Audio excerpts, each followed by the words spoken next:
All right, good morning, everybody.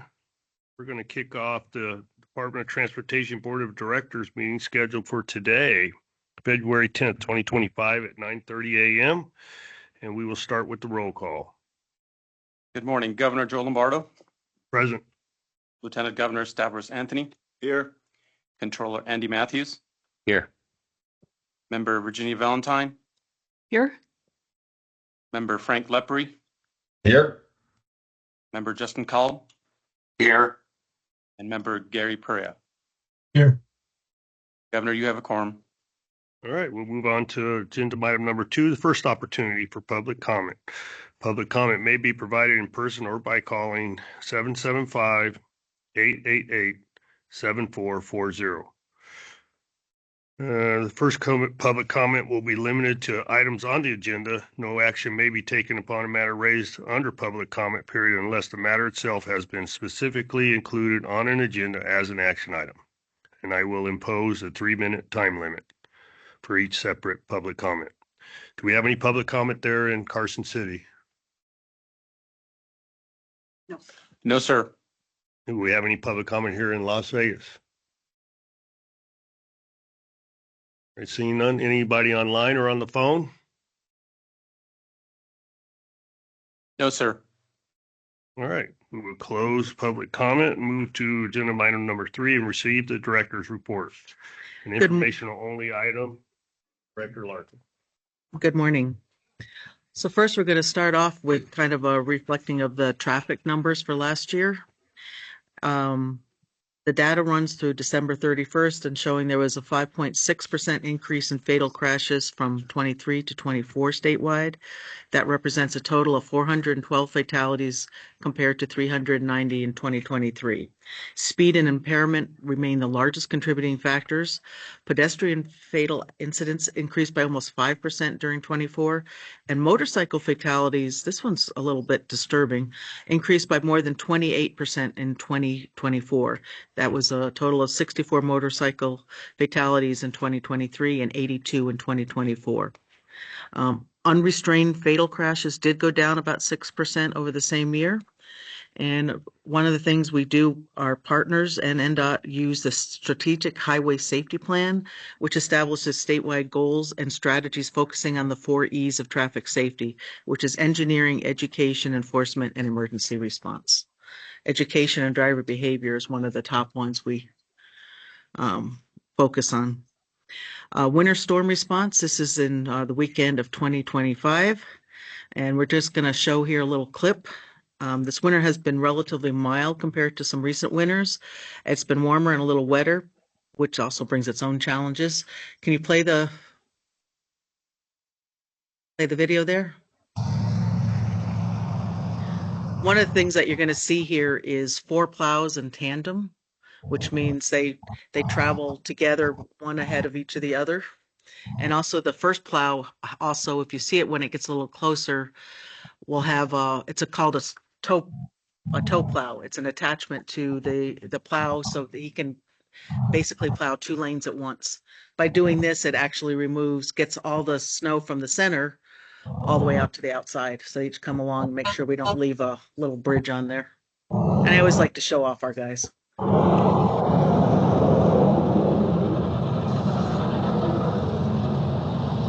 And then the covey of behind him. Snow plow. Oh, yeah.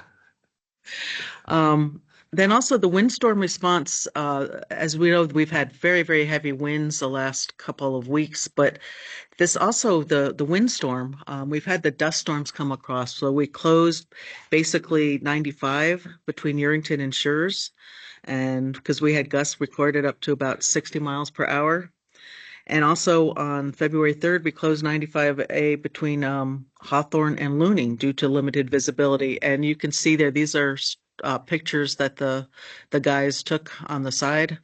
And then also just a lot of debris pickup. We were constantly going out and removing tree limbs and stuff from the roadways. Yeah, but actually kind of pretty pictures, but very disturbing. I had my son when he was young, we were in one, and the kids loved it, but I was white-knuckled. But they're like, this is so cool, Mom. The daylight headlight signs. Effective July 2028, Nevada law will require headlights to be on at all times while driving two-lane rural highways in the state. This was based on NRS 484D.100. This is a result of legislation put forward by Pete Gokachia in 2023. We do agree that these are, it is a good safety factor. But we did ask for time to install the signs on our state highways. So we have 5 years to install them, but we have begun. So they're on US 6 in Tonopah and US 95 in Mineral counties. And we want to also point out the law does not apply to two-lane urban streets or highways with more than one lane in each direction. And like I said, our crews are putting them in as part of their regular maintenance activities. The Resident Engineer Academy. This was held January 21st to 23rd. This is our 18th annual resident engineer training. Every year we provide this academy with training and updates on everything from project safety, traffic control, asset management, public outreach, and how to the closing out of the documents that are needed. And the academy is for our consultant administration staff and also for our own staff. So anyone who is out there in the field is welcome to the academy. Transportation Day was held February 4th in 2025, this past week. So we came together with several of our agencies and organizations to discuss the importance of our roadways and how keeping the highways safe keeps us all connected. It's basically the main purpose is to raise awareness and foster collaboration and also answer any question. It is held in the Capitol building and many of the legislatures come through and ask different questions. It also involves consultants and contractors for attending. And next slide, that's just pictures from there. Makes me want to rethink my hair, but it's that's all there is. Next slide. This is a big deal to us, but NDOT has moved to the FAST building. Our office is now there at the Southern Nevada District Headquarters, started moving in January, and we are about, I want to say about 90% complete. It's right off of, it's on Sunset, but right off of Decatur and 215. Eventually, the board meeting will be held there, probably in the April timeframe. We just need to get the rest of the audio visual up and running in the conference room. I also want to point out that when NHP left the building and moved to another area that had the lab they were looking for, this opened up the opportunity, but it saved us $72 million by not having to build the structure that we were going to look here. And it does hold basically all of our administration staff. It also holds like our permits, utilities, traffic engineering, our project managers. So basically, the only thing here is really the lab and maintenance. And so we're going to fix up the yard a little bit more, expand the lab so we can do some more stuff in Southern Nevada. Where did NHB move their dispatch? The dispatch is still on the floor. Still. Yes, they are an important part of being on the floor. So they do have a presence in the building. It's just the footprint's a lot smaller. And then the Washoe County Sheriff, so we formalized the honorary highway name program in 2023. Law enforcement, emergency services, NDOT, and tow truck personnel who have passed in the line of duty on state highways are memorialized by naming that section of highway in their honor. Today, in the next one, he's going to start is showing the memorial sign installed on January 16th for Washoe County Deputy Sheriff Franklin J. Minnie Sr., who passed away on June 1st after pursuing a trespassing suspect on I-80 in the Verdi area. This was a late putting in because he passed in 1997. And then we will be installing a memorial sign for Pyramid Lake Tribal Police Officer Anthony Francone, who passed away in August 23 during a vehicle pursuit on State Route 446. So can you play that, please?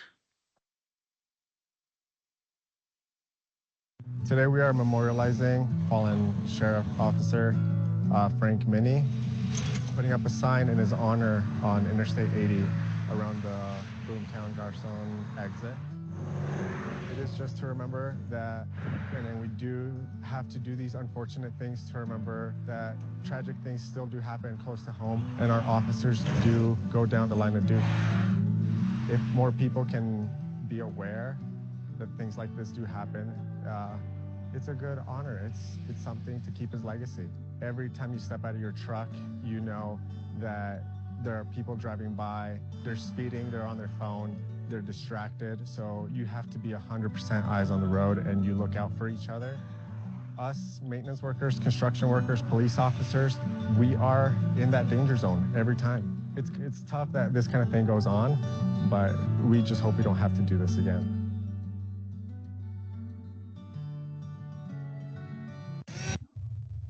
Thank you.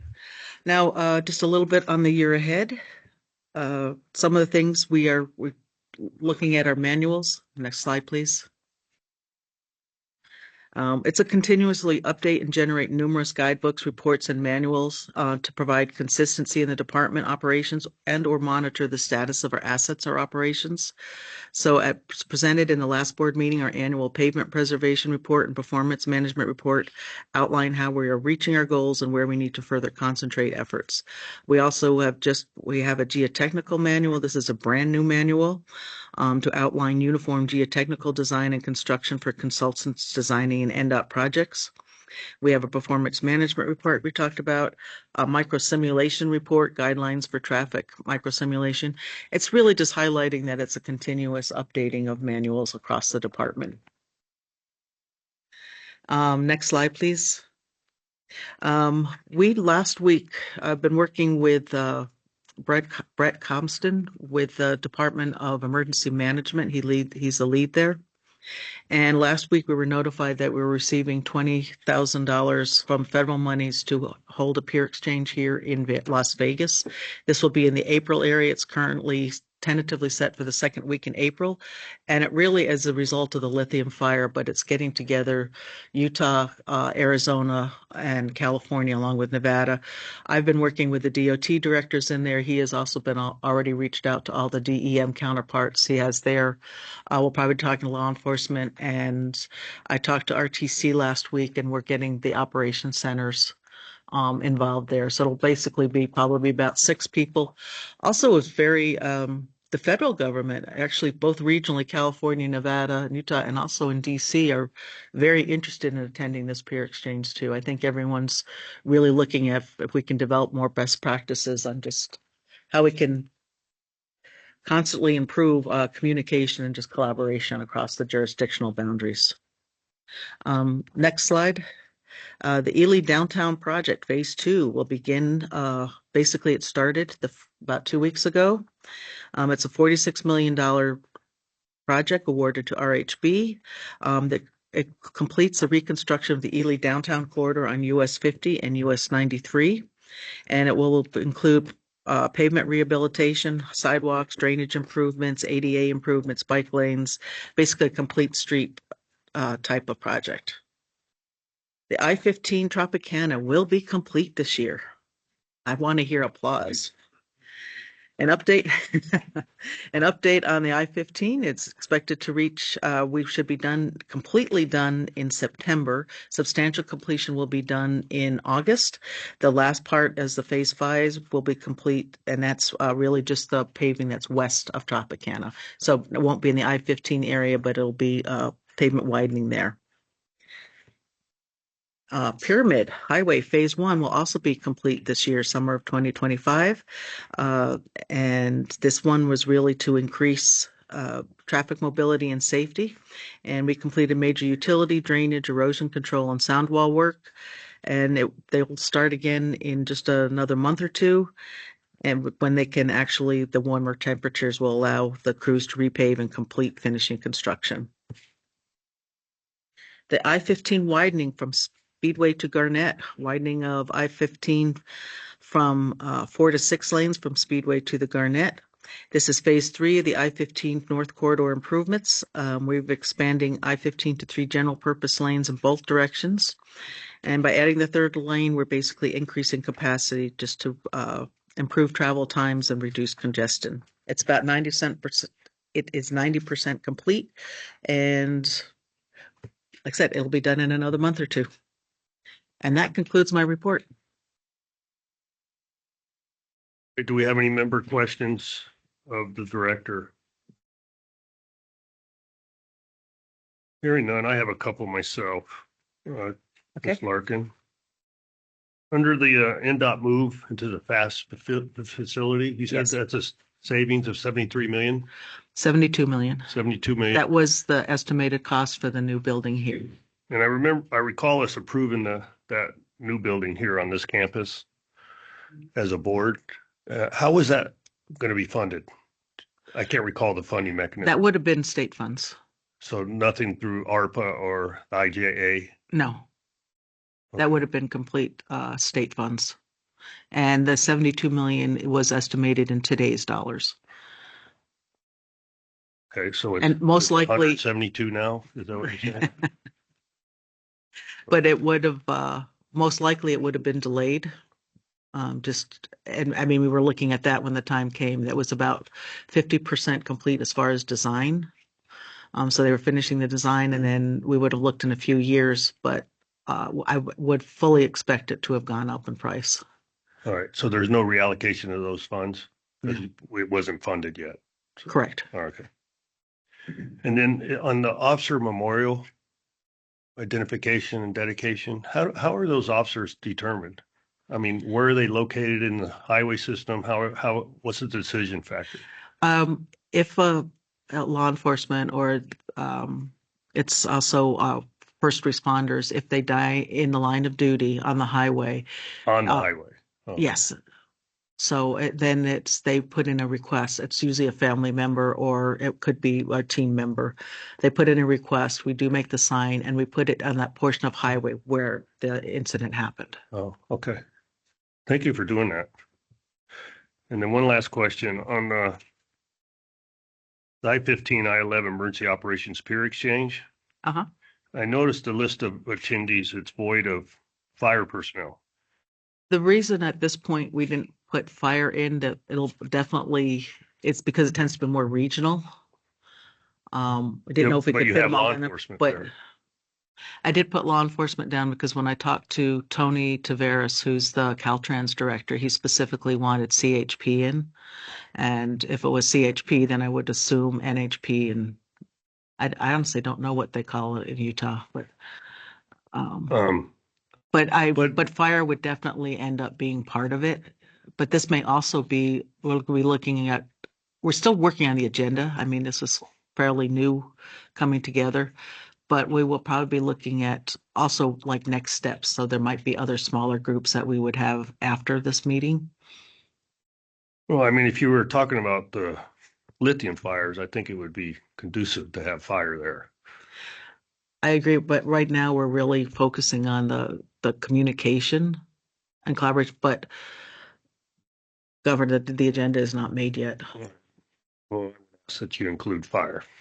I will. Because, and here's part of the reason why. So I just recently had the Homeland Security Commission board meeting, and Billy Samuels from Clark County FD was giving us a response to the Cybertruck incident. And they're still feeling their way on how the hell we deal with these lithium fires. Fortunately, that wasn't a lithium fire, but that was part of the conversation. And so the emergency management crews, I provided direction to them to do some comprehensive training and or awareness on how we respond to these lithium fires via the Homeland Security, participants. So I think it would be just as important in this endeavor, especially after what we experienced over there on I-15. And I don't know whether it was what kind of response we had up in the north on the California side on that issue, but I think it should be inclusive if is the intent of this peer exchange. So It was the reason we initiated the request. okay, thank you. Any other comments? All right, hearing none, we will move to close agenda item 3. Move to 4, consideration of approval of the December 9th, 2024 Nevada Department of Transportation Board of Directors meeting minutes for possible action. Do we have any concerns or corrections by any board members? If not, I'll entertain a motion for approval. Governor, I'll move for approval of the December 9th, 2024 Department of Transportation Board of Directors meeting minutes. Do I have a second? I'll second. All those in favor signify by saying aye. Aye. Aye. Aye. Any against, nay? Motion passes. All right, my understanding, we have no items for section 2 of the agenda or section 3 of the agenda. So subsequently, we will move to section 4, additional business items. Item number 5, receive an I-80 East Vista to USA Parkway widening project update, informational item only. And I believe it's Chris Kuhn presenting. Yes, he's our project manager for this project. Chris?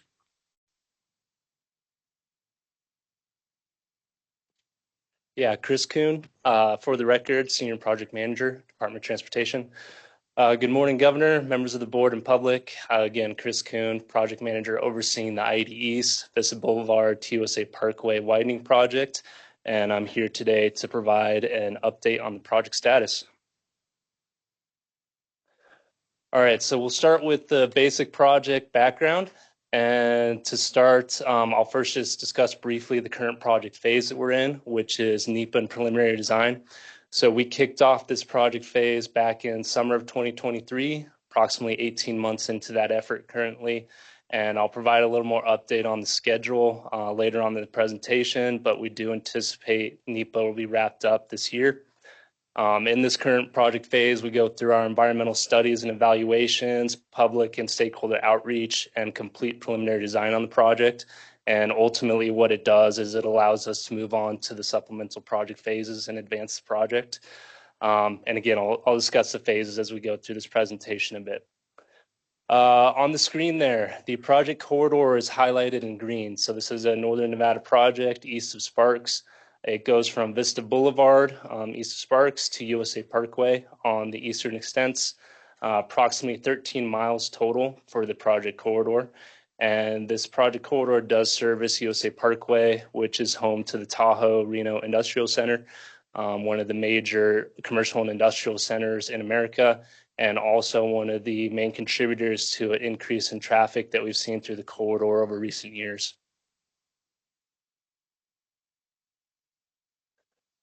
All right, as we go through our NEPA effort, we have to go through what's called a purpose and need evaluation.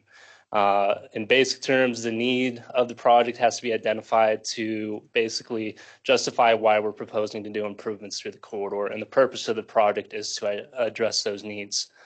There's two main needs that we've identified to date for this project, and those are safety and traffic. And I'm going to start with traffic because it goes along well with the Tahoe Reno Industrial Center conversation from the previous slide. On the right-hand side of your screen, you can see measured and forecasted traffic volumes for the corridor. So AADT on the right is just annual average daily traffic. That's just the number of trips that go through the corridor each day. And if you look from 2013 to 2023, we saw an increase from 30,000 vehicles per day up to over 50,000 vehicles per day. That does represent over 70% increase in traffic volume over the course of that 10 years. So a substantial increase in traffic. Again, a lot of that can be attributed to the development on USA Parkway, major job producer and also economic center for the region. If you look at our forecasted volume down at the bottom there for 2050, we anticipate traffic will reach approximately 70,000 vehicles per day by 2050, which represents an approximate 30% increase over our current volumes. So while we do anticipate that traffic growth will decrease in the coming years, we still anticipate that there will be increases in traffic growth for years to come. One important thing to note about the traffic through this corridor is that I-80 is a major freight corridor. Approximately 20% of the traffic is truck traffic. So it is a major freight and commerce corridor, not only for the region, but for Nevada in general.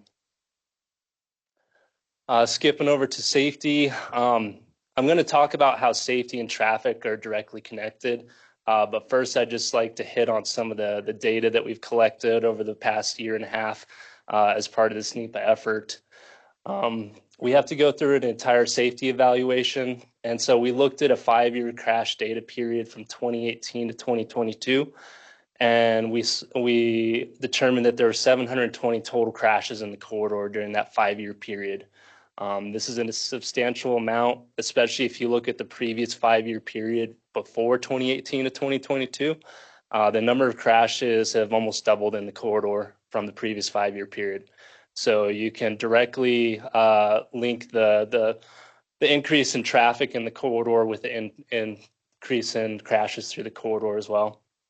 To go along with that, approximately 10% of the crashes are secondary incidents. And this means that you have a primary crash that occurs, and then because of slowdowns and congestion, you have a secondary crash. And this directly speaks to some of the operational issues that crashes do cause in the corridor. On the bottom left-hand side of your screen is a table that shows crash categories where this corridor exceeds the statewide averages. So we have it split out into urban and rural because that's how this is basically how this corridor is split. So we have to break it out that way for an apples to apples comparison throughout the state. But basically, if you just focus on that top row there, total crashes, property damage only, injury type A, which are significant injury crashes, fatals, and fatalities all exceed the statewide average in this corridor. So unfortunately, for all 6 of those categories, we are above statewide averages for this project corridor.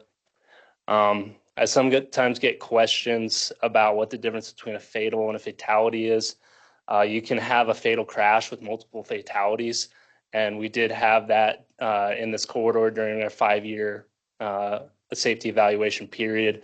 We had 6 fatal crashes with 9 fatalities. So I'd like to kind of circle back and discuss how safety and traffic are really linked in this corridor. One of the things that we've identified that is a deficiency in the existing configuration out there is the shoulder widths. So throughout the corridor, you have shoulder widths as narrow as 6 feet in some locations. And what this results in is that when you have a crash, you have a situation where vehicles are not able to get out of the travel lane. So you automatically basically lose a travel lane. On top of that, first responders are not able to utilize the shoulders to quickly access the crash scene. So you have a delay in the time for them to get there, provide assistance, and clear the crash. And what this results in is significant operational issues.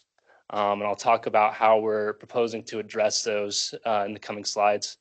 But one thing I like to highlight in the recent presentations that I give on the project is that when we first started this NEPA effort 1.5 years ago, we were mainly looking at this as a capacity project with safety improvements.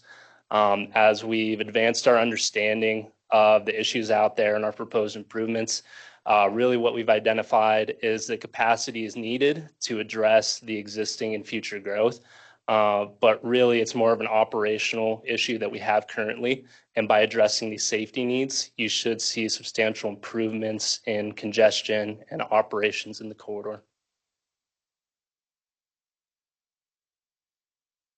All right, so kind of a repeat of the first slide with the green corridor there. But what I'm going to highlight on this slide is some of the constraints that present challenges with our NEPA evaluations and also our design, and ultimately the construction on the project. So there's a couple main items that make this project challenging from a design, environmental clearance, and construction aspect, and that's mainly the Truckee River and the mountainous terrain. We also have the Union Pacific Railroad, which gets sandwiched between the river and I-80 at multiple locations throughout the corridor.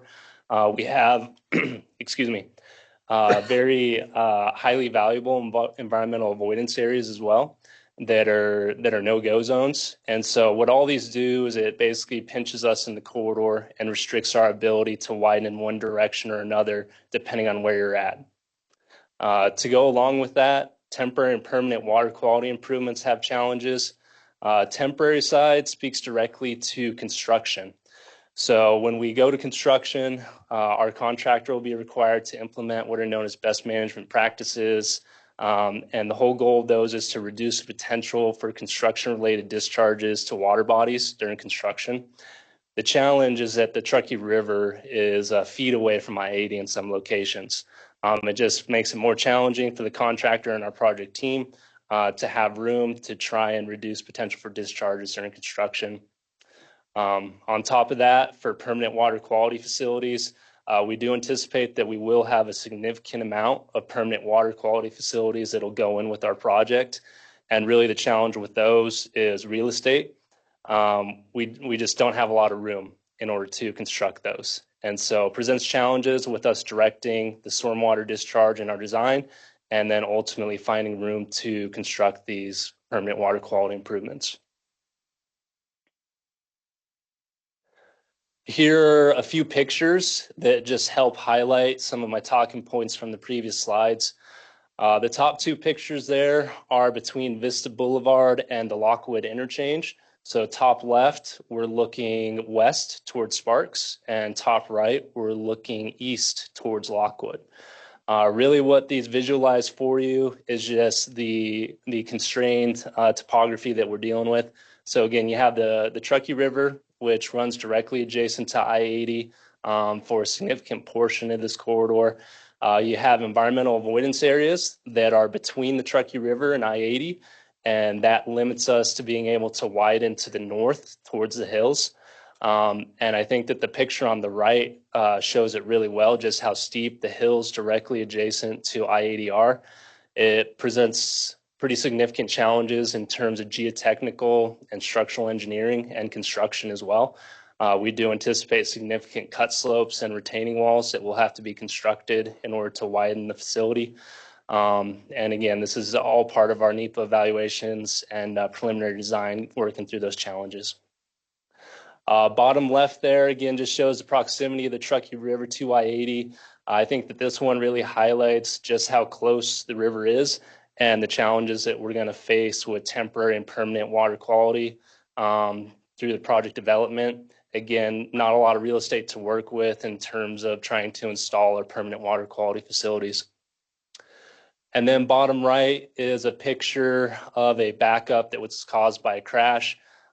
So for those of us that live in northern Nevada, it's pretty regular to hear on the radio or in the news in the morning and afternoon that you can have potential multi-hour delays in this corridor because of crashes.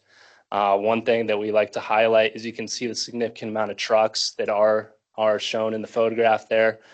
So it's not just a matter of people getting to and from work, it's also a commerce issue whenever we have backups that delay freight through the corridor.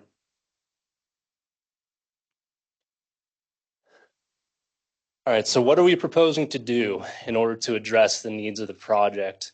The figure on the left there shows a basic mock-up of our proposed improvements. On the right there is kind of an itemized list. Big picture is that we're proposing to add an additional travel lane in each direction.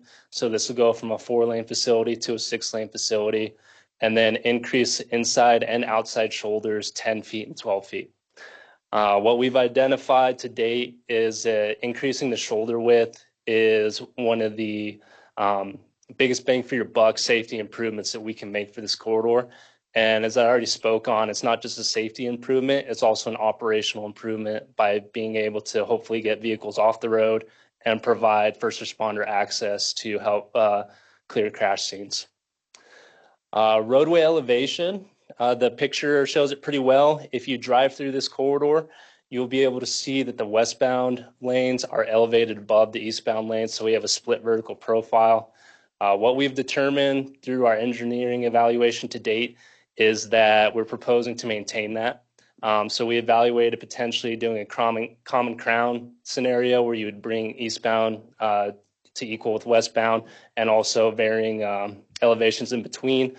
Really what we identified is that for budget and for purposes of construction phasing and maintenance of traffic during construction, maintaining that split vertical profile provides the best alternative for our purposes. We do have the opportunity to vary that throughout the corridor, so you might see locations where we bring eastbound even with westbound, or alter it slightly, but overall you'll see a similar situation throughout the corridor. And also one thing I like to highlight, if you look at the figure on the left, is it shows the existing median, which we'll show in a rendering on one of the upcoming slides. But we're really trying to use as much of the current real estate that's already impacted as we can in order to reduce the widening into the hills and adjacent area. So what you're going to see is that current earthen median is going to get eaten up, and we're going to have retaining walls in the median for a lot of the corridor. And again, it's just trying to utilize as much of the space that we currently have as possible to reduce the widening.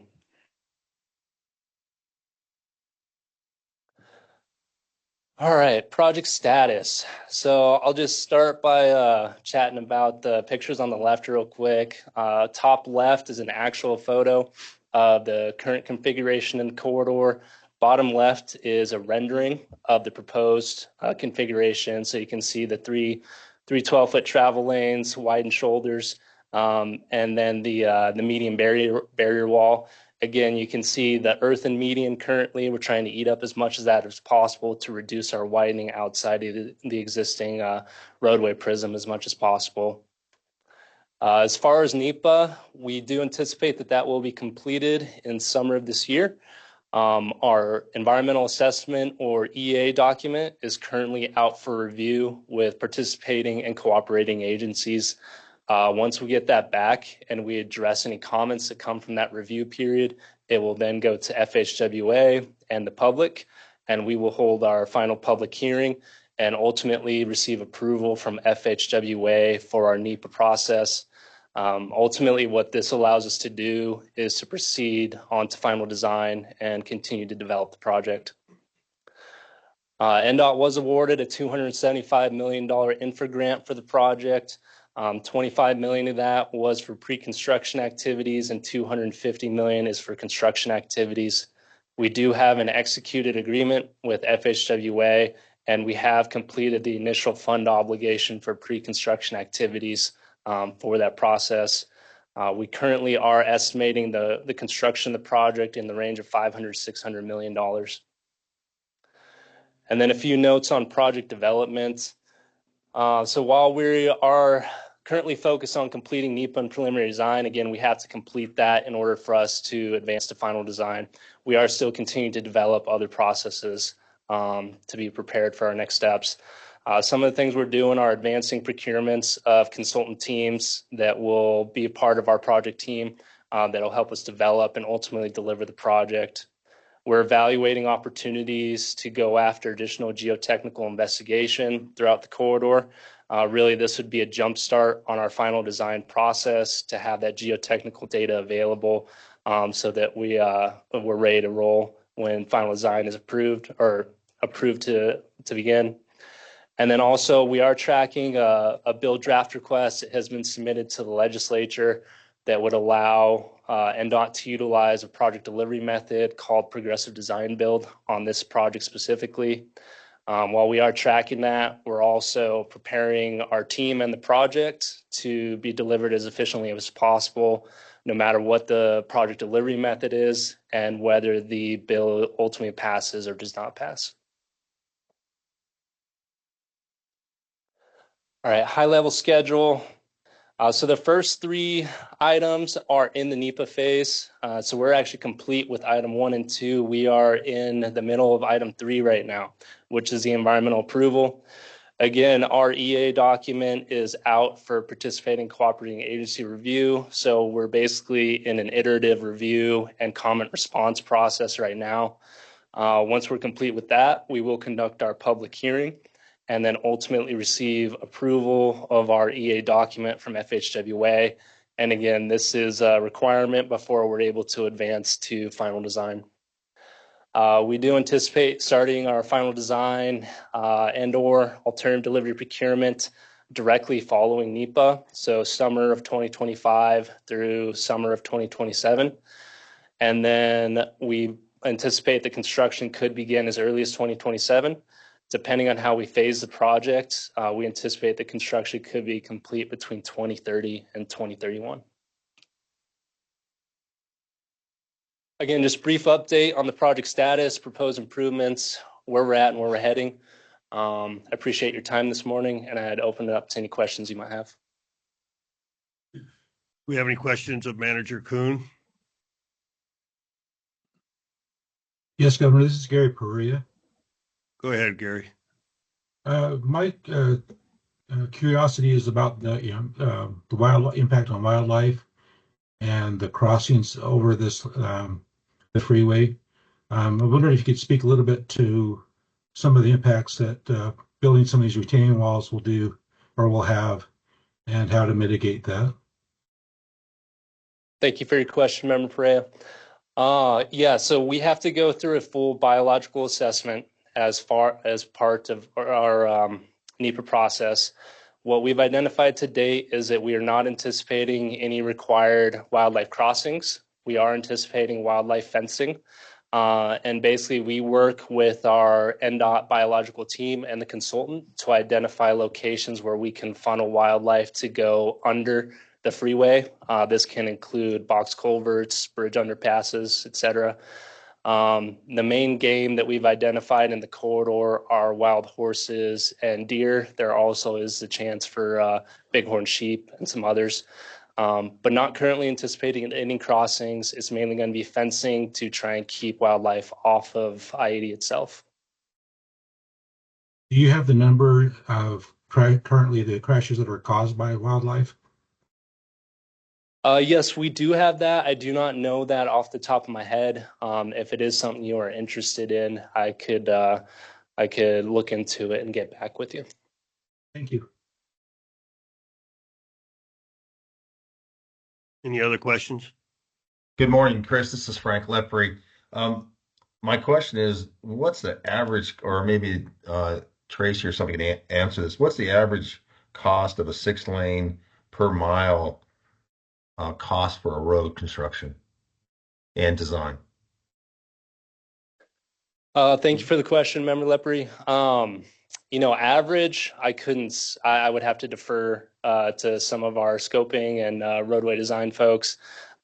We definitely are in a situation with this project where with the retaining walls and cut slopes, we would more than likely be well above that average. Again, some significant topographic challenges that we have to deal with.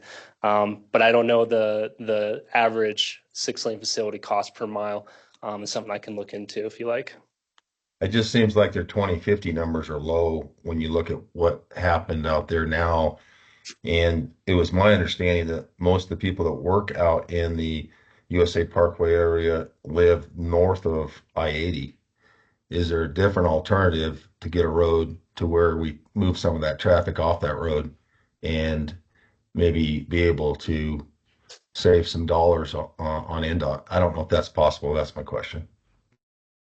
So there is a feasibility and alignment study being conducted by Washoe RTC currently that's looking at an alignment known as the La Posada connector, which would basically go from the Spanish Springs area and tie in somewhere on I-80 near USA Parkway. Can't speak to what that study will determine because they're just getting started with that. What I will say is we have identified in terms of the best investment you can make for improving transportation east of Sparks, I-80 is your best project. While any alternative route that you could develop is obviously a benefit, especially if you have crashes and backups. Really, this is the main corridor to get to and from Sparks and east of Sparks, and this project will provide the best enhancements that we can for the region. Thank you, Chris. I also wanted to add to that there was another alignment looking at going from the South Meadows area in Reno, and it would be basically about halfway between US 50 and I-80, then going over and running into USA Parkway. Just an alignment study. It is a very expensive alternative. It is right now it's estimated at over $1 billion because it's very rough terrain. It would be brand new construction and also there's a lot of canyons, so there'd be a lot of bridges. And our discussions, particularly with Washoe RTC, and our other transportation partners in the north, is that really ultimately, with the kind of growth that we're experiencing there, and then also there's a more industrial plan for the Fernley area, which is east of that, is that looking for any redundancy in the system would definitely add a lot of benefit. So we could actually look at all three of those, the La Posada, South Meadows. US 50 is growing also, as particularly as the industrial thing is now entering into Lyon County. So it's getting much closer to US 50 there, and there's a lot of bedroom communities that'll feed that. So it's it's pretty much explosive growth, but appreciate your comments.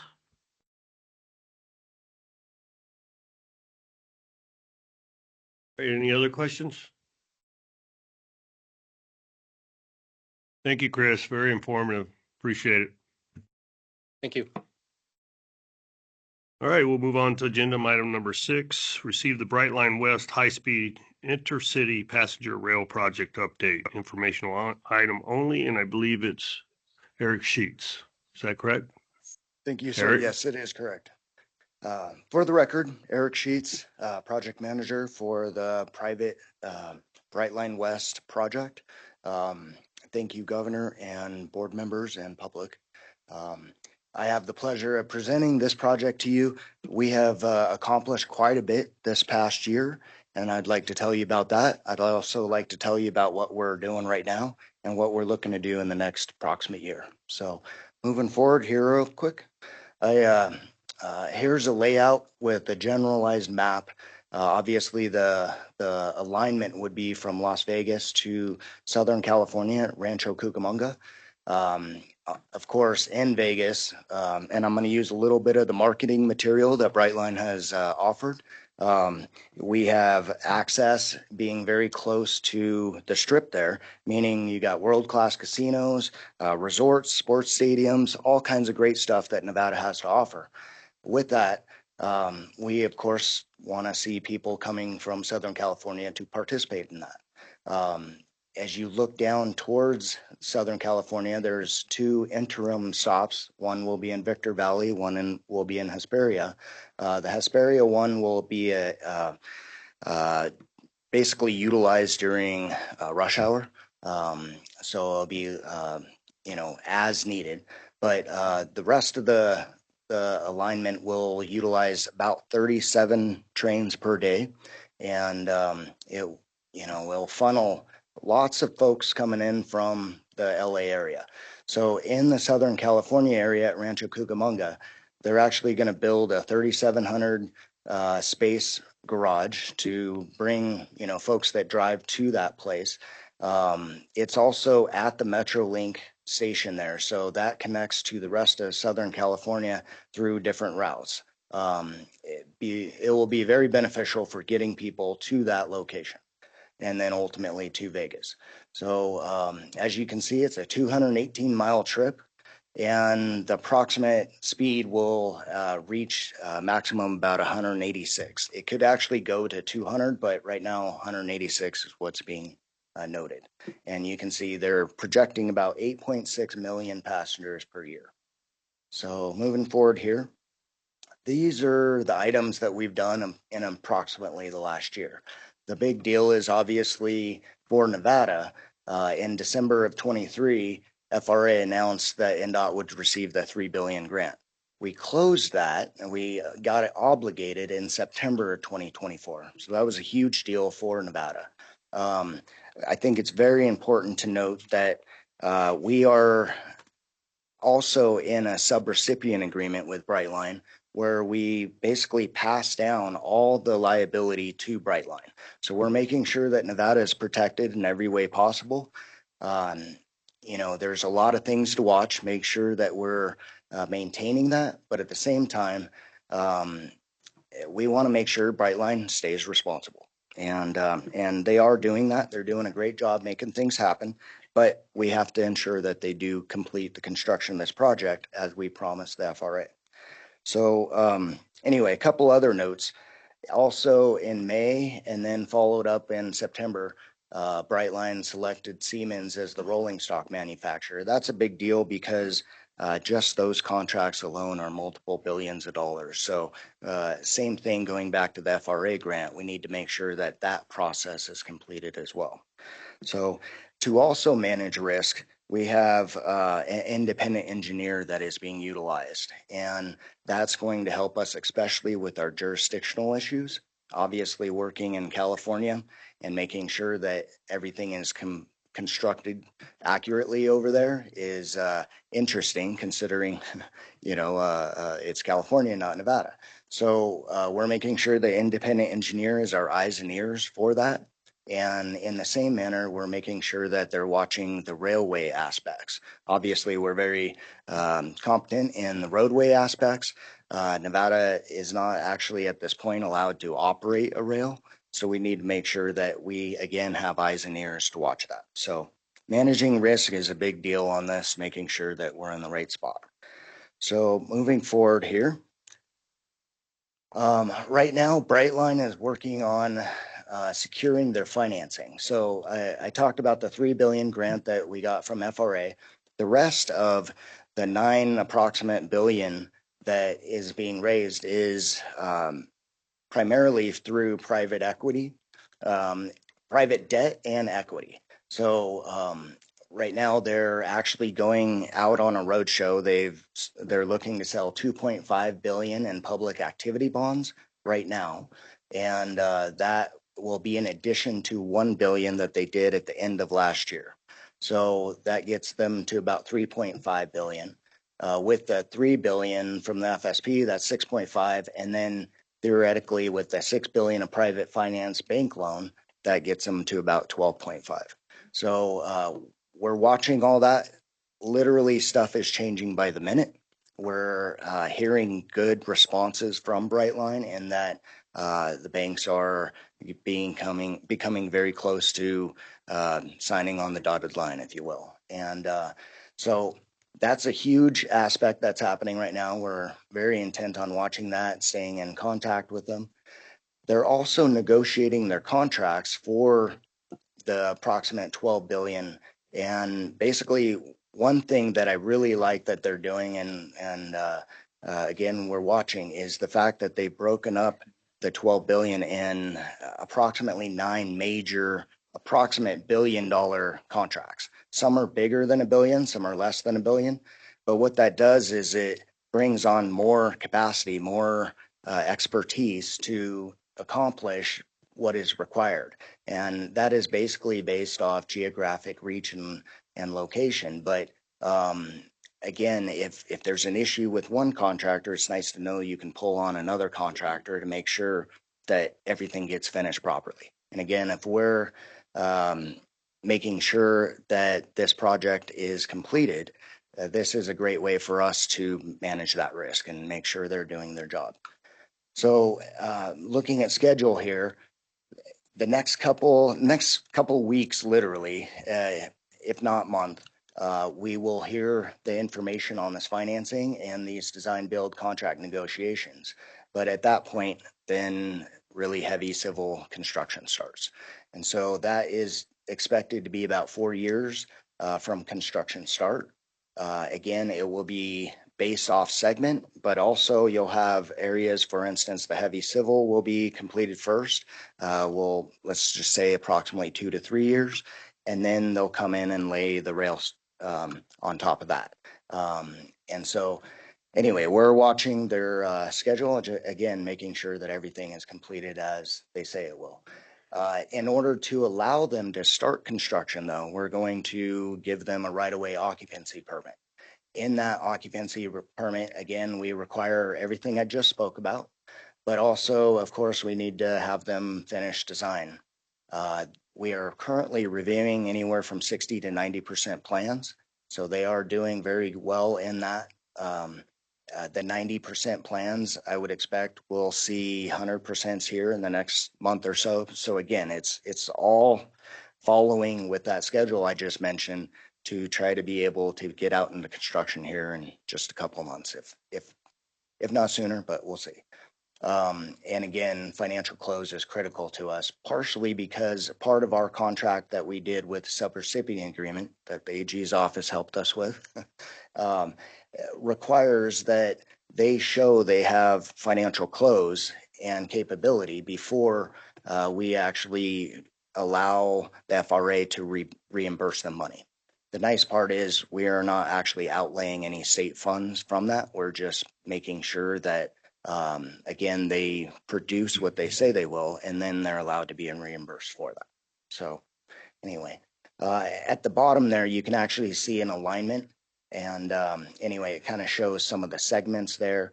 And a lot of those segments are then being dealt by contractors or built by contractors associated with those segments. So anyway, with that, I will open up for questions, and I look forward to that. All right. Do any board members have any questions of Mr. Sheets?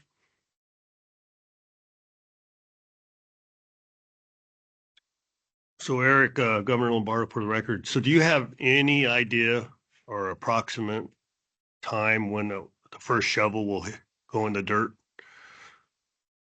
Excellent question, sir. Honestly, my hope is within the next month or so, we'll hear answers on them signing those contracts. And then I would suggest there's an audience member there that could help you with an answer there as well. But anyway, I would suggest in the next couple months would be very good. Okay. Thank you. You have a question? All right. Thank you, Eric. We appreciate your time. Thank you, sir. All right, we will close item 6, move to agenda items number 7, contracts, agreements, and settlements. These items are for direct approval of Director Larkin. Do we have any questions of any of the contracts or settlements or agreements?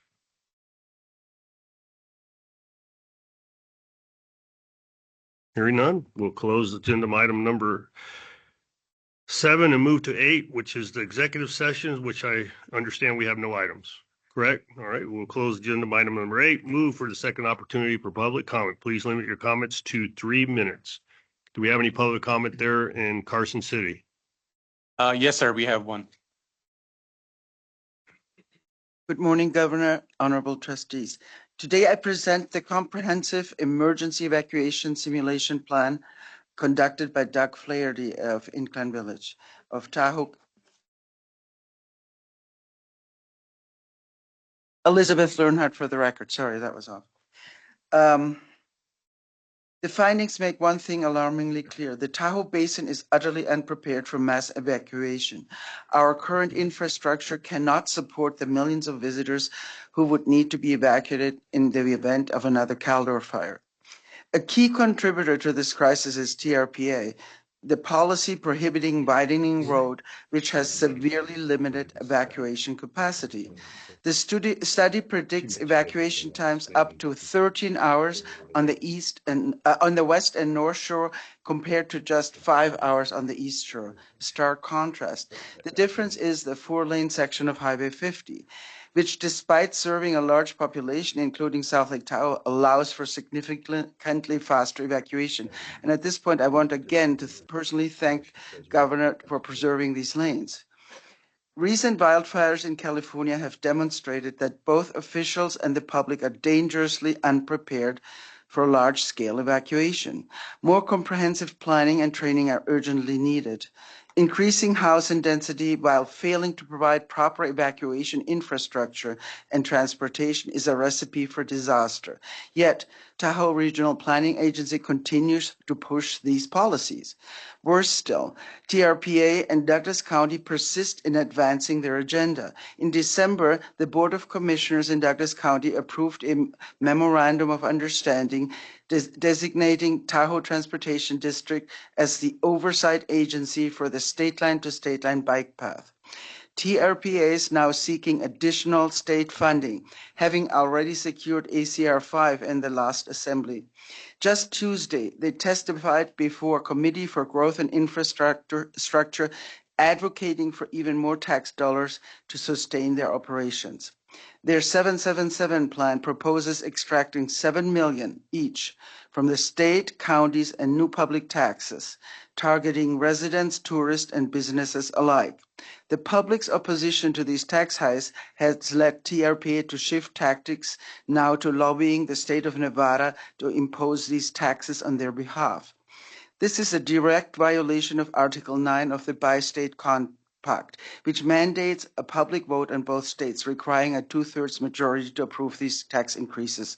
I urge you to say no to reckless planning, no to underfunded evacuation infrastructure, and no to additional taxes. Thank you.